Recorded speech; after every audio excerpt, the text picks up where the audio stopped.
Welcome back. This is part 3 of our discussion of the hero with 1,000 faces that focuses particularly on the hero's journey in connection with the Lord of the Rings. The third part of this hero's adventure is what Campbell calls the return. Joseph Campbell's famous The Adventure of the Hero, also known as the Hero's Journey. Part 3, The Return.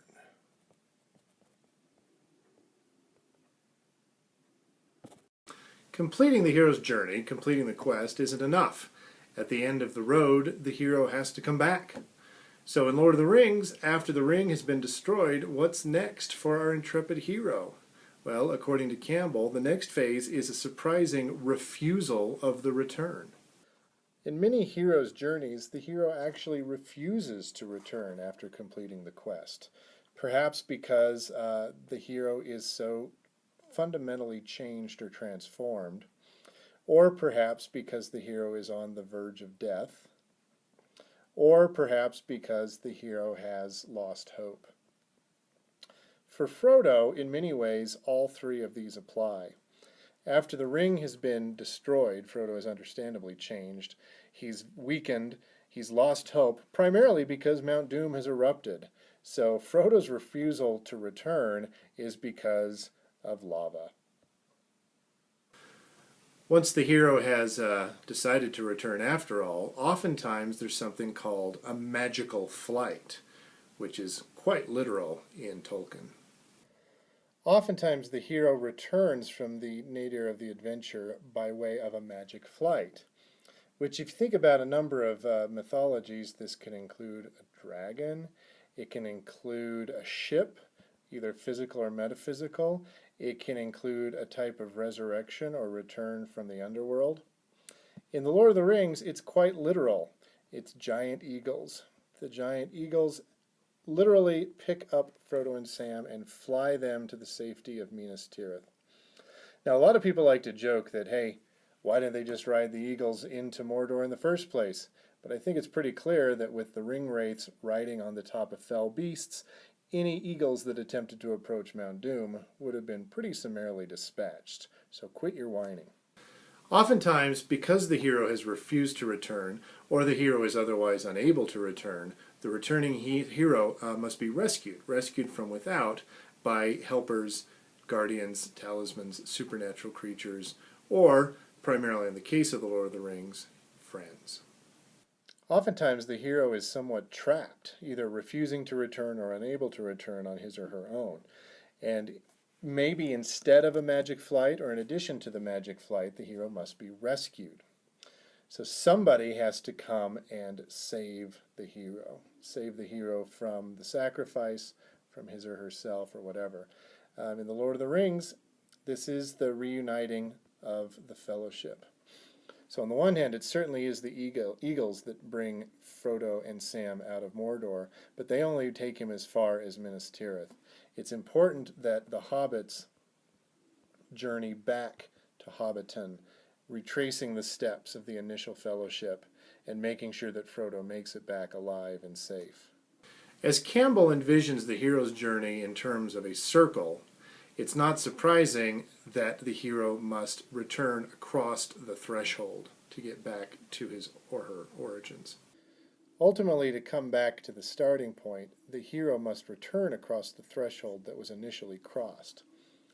This, more than anything, is the symbolic resurrection, as the descent into the underworld must be followed by a return to this world. In Christianity, it's a literal resurrection. In many other narratives, such as the Odyssey, there is a return from the underworld. For Frodo, it really is the return to Hobbiton, which means recrossing the Brandywine River, coming back into the borders of his land, etc. Now, the novel, The Lord of the Rings, this is a quite extended process, as Frodo finds out that he has to do a lot of work before he can thoroughly return. The threshold has been damaged by the nefarious influence of Saruman and Wormtongue, and so the Shire must be scourged and brought back into order.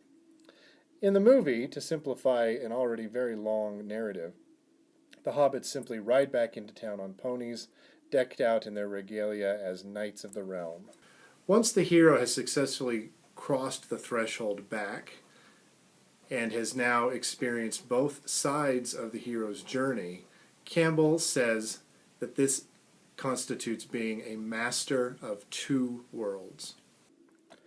If the hero has been successful, has returned successfully, and continues to bear some sort of connection with the adventure, be it from having returned a talisman, come back with a enchanted royal symbolic spouse, or simply with new knowledge and familiarity, that hero is said to be the master of both worlds. For Frodo, he settles back into life in Hobbiton. He does not make the integration as effectively as his companions, and it always is a source of struggle for him to be a normal hobbit again, because he's also part of Middle-earth. Frodo has friends now from all the races. He has ties to the wizards, to the elven kingdoms, to the dwarves, and of course the kingdom of men of Rohan and Gondor. His mastery of the two worlds manifests through these friendships, but also through the pain of his wounds, which doesn't sound like mastery per se, but it certainly codes Frodo in terms of a liminal character, a character who's really not completely comfortable in either. I would say that Lord of the Rings presents a mastery that is definitely bittersweet, as the scene at the end of the film where the four hobbits are drinking in the pub, and they just don't quite fit in with the rest of the hobbits. And Frodo struggles to find this mastery, which ultimately I think he fails at. If everything goes right for the hero, and the hero is now the master of both the before-adventure world and the adventure world itself, that is, mastery of the heavens and the earth, that hero has accomplished freedom to live, although this is also often a little bittersweet. The goal of any hero's journey is for the hero to move on, to have accomplished the tasks that were appointed, to fulfill the obligation, to bring balance back to the kingdom, etc. Oftentimes the hero will end up living as a king or queen or an enlightened being through the transformation to godlike status. For Frodo, freedom to live means leaving Middle-earth. He can't really live the life he needs to in Middle-earth because he's been a ring bearer. And the ring bearers implicitly need to stick together and need to share those common burdens and experiences. So, the ending of the book is a little abrupt. I find this more expertly handled in the film. But for Frodo, he has to go west.